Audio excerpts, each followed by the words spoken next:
Hello friends, welcome back to my channel. Friends, अभी सितंबर का महीना जा रहा है और ऐसे में अपने कार्डेनियम के ऊपर कुछ 5-6 ज़रूरी काम है जो कर लेना बहुत ही इम्पोर्टेंट है, वरना ये इसके जो कलियां बन रहे हैं फ्लावरिंग के लिए बहुत ही मुश्किल हो जाएगा अगर हम ये काम नहीं करेंगे तो सबसे पहले तो अपने गमले में पानी देना कम कर दीजिए, क्योंकि इसको बारिश का पानी काफ़ी मात्रा में मिल चुका है और कोडेक्स भी फूल चुका है पानी से। तो आप कोशिश करें कि इससे ज़्यादा पानी ना ही दें, बारिश का पानी तो ऐसे ऑलरेडी काफ़ी मिल चुका है। दूसरी बात है, जो भी अब सूखे पत्ते हैं वो हटा दीजिए, वरना ये गमले में गिरेंगे और नमी के कारण उसमें फंगस लग जाएंगे और फिर हमारा कोडेक्स में भी फंगस लग जाएगा। तीसरी बात है, जो भी इसमें फूल खिले हुए हैं उनके सारे मुरझाए फूलों को भी हटा दीजिए बीच बीच में। और उसके बाद देखिए कि इसमें बारिश के पानी से काफ़ी मात्रा में नाइट्रोजन मिल चुका है, जिसके इसकी पत्तों की ग्रोथ काफ़ी ज़्यादा हो चुकी है। तो कोशिश कीजिए कि इसके नीचे के जो भी पत्ते हैं उसे भी आप थोड़ा हटा दीजिए, कम कर दीजिए, वरना जब हम इसमें फर्टिलाइज़र देंगे तो पूरा फर्टिलाइज़र इसके कोडेक्स को न मिल करके, कलियाँ और फूलों को न मिल करके पत्तों में ही इन्हें ऑब्जर्व कर लेगा। तो अच्छा है कि पहले हम सबसे पहले इसके पत्तों को थोड़ा सा हल्का कर दें, कट करके निकाल दें, तोड़ दें, नहीं तो फिर फर्टिलाइज़र सभी पत्तों में चले जाएगा। तो चलिए इसका भी ये भी कर लेते हैं।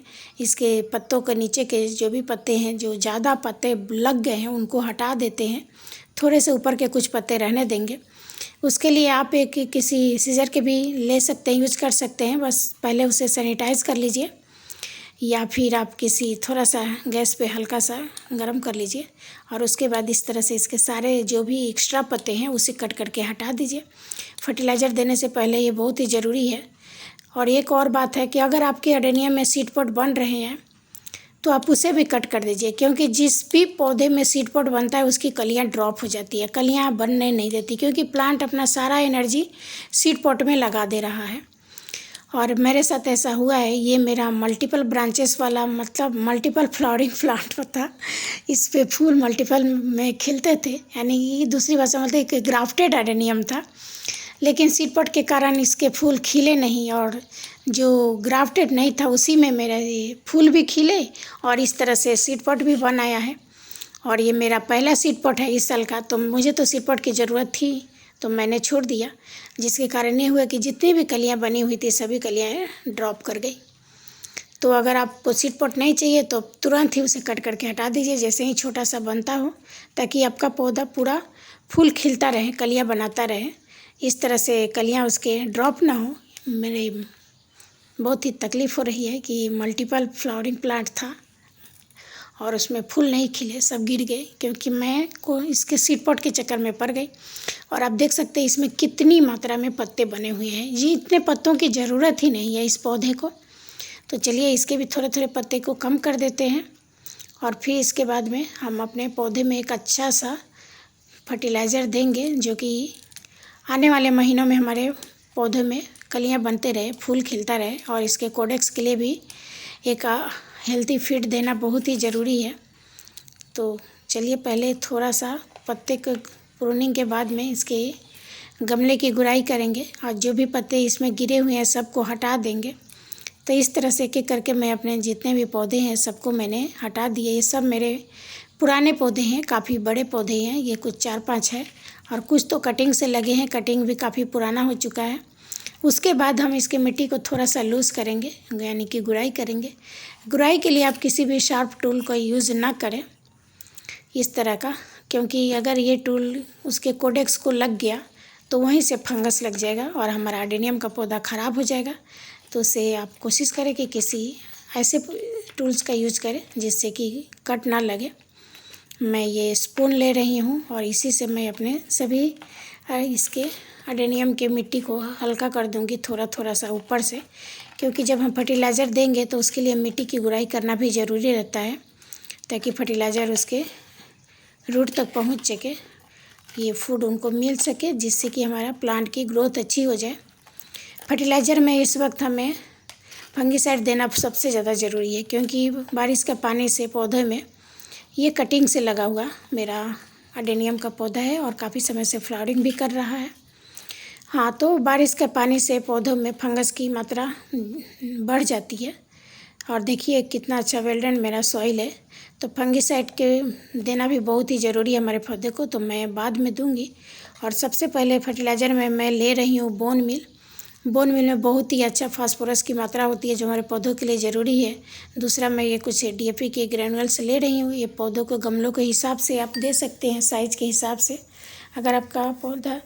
तीसरा मैं ले रही हूँ इस तरह से, ये है मेरा वुड ऐश में काफ़ी मात्रा में फास्फोरस, मैग्नीशियम, कैल्शियम की मात्रा होती है।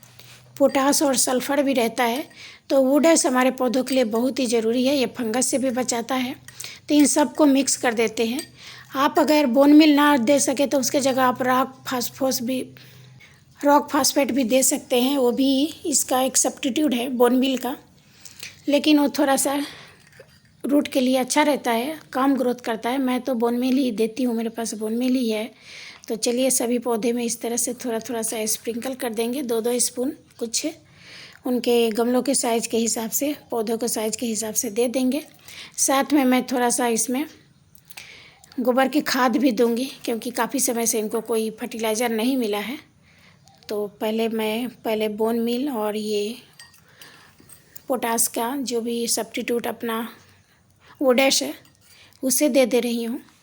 उसके बाद में मैं थोड़ा सा साफ का फंगिसाइड भी इसमें दे दूँगी। वो भी गमले में ज़रूरी है ताकि फंगस ना लगे। काफ़ी नमी बना हुआ है हमारे पौधे में, काफ़ी समय से पौधा इसी तरह से बारी में गीला हो रहा है। लेकिन जो पौधे सूखे में हैं, जैसे कि ये कुछ पौधे हैं जो शेड में रखे हुए हैं, उनमें फर्टिलाइज़र के बाद में हल्का सा पानी भी दे दीजिएगा। और ये रहा मेरा वर्मी कंपोस्ट, तो मैं वो भी दे दूँगी क्योंकि काफ़ी समय से इनको कोई फर्टिलाइज़र नहीं मिला है। तो चलिए सभी पौधे में मैं पूरा फर्टिलाइज़र दे दूँ अच्छा से, ताकि ये कुछ 1-2 महीना ठीक से चल सके। उसके बाद फिर देखेंगे जब इनका डोरमेंसी पीरियड शुरू हो जाएगा, जब प्लांट डोरमेंट होने लगेंगे, तब एक बार फिर से उनको दे दिया जाएगा। तो अभी मैं सभी पौधे में इस तरह से थोड़ा थोड़ा सा वर्मी कंपोस्ट और सभी फर्टिलाइज़र दे रही हूँ और फिर उनके मिट्टी को बराबर कर दे रही हूँ। ये तो वो पौधे हैं जो कि छोटे से हैं, ग्राफ्टेड है, मेरे पास में है, लेकिन इसका बड़ा वाला पौधा भी अभी बचा हुआ है जो कि मदर प्लांट है। तो उसकी भी अच्छी सी खुराक मुझे देनी होगी। तो ये सभी पौधे को मैंने दे दिया और मैं थोड़ा थोड़ा सा इसमें पानी भी दे दूँगी जिनके मिट्टी सूखी हुई है, ताकि ये फर्टिलाइज़र डाइल्यूट हो जाए और उनके रूट तक पहुंच जाए। आप पानी की मात्रा कम ही रखिएगा।